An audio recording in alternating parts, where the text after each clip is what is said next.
Licha ya ushahidi wa kutosha, jicho pevu sasa imebaini kuwa polisi aidha hawakutaka au wanazuia ripoti ya uchunguzi na mienendo ya mwisho wa Jacob Juma kupitia kampuni za simu kuonyesha simu zote zilizokuwa zikimfuata kwa karibu Jacob Juma kutoka Westlands hadi barabara ya Ngong alikouawa.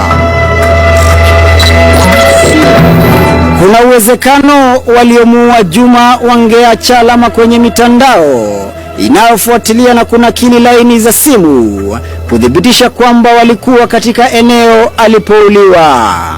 Bila shaka, hali hiyo ingekuwa ushahidi wa kutosha kwa polisi kuwatia nguvuni wauaji. Lakini kwa sababu ambazo hazielezeki, swala hilo limesalia kuwa kitendawili wiki mbili baada ya kuuawa kwa mfanyabiashara huyo. Not all cameras are working in town. They might have some reasons for not working.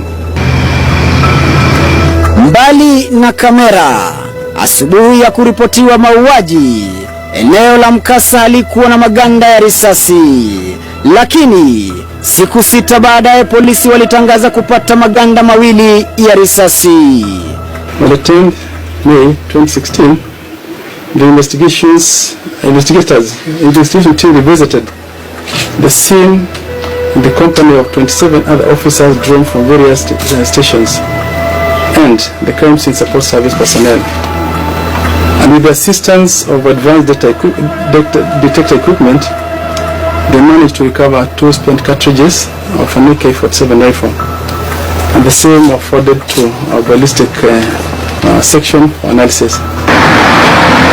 Je, yalitoka wapi na yalifika vipi hapa?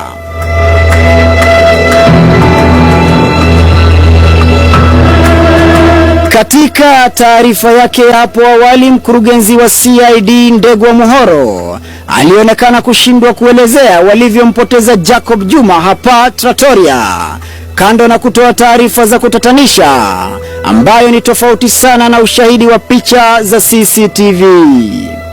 At 2014 hours, he was captured at Agus Kothek Road, along Agus Kothek Road, near Air Center Twans Ole Odume Road.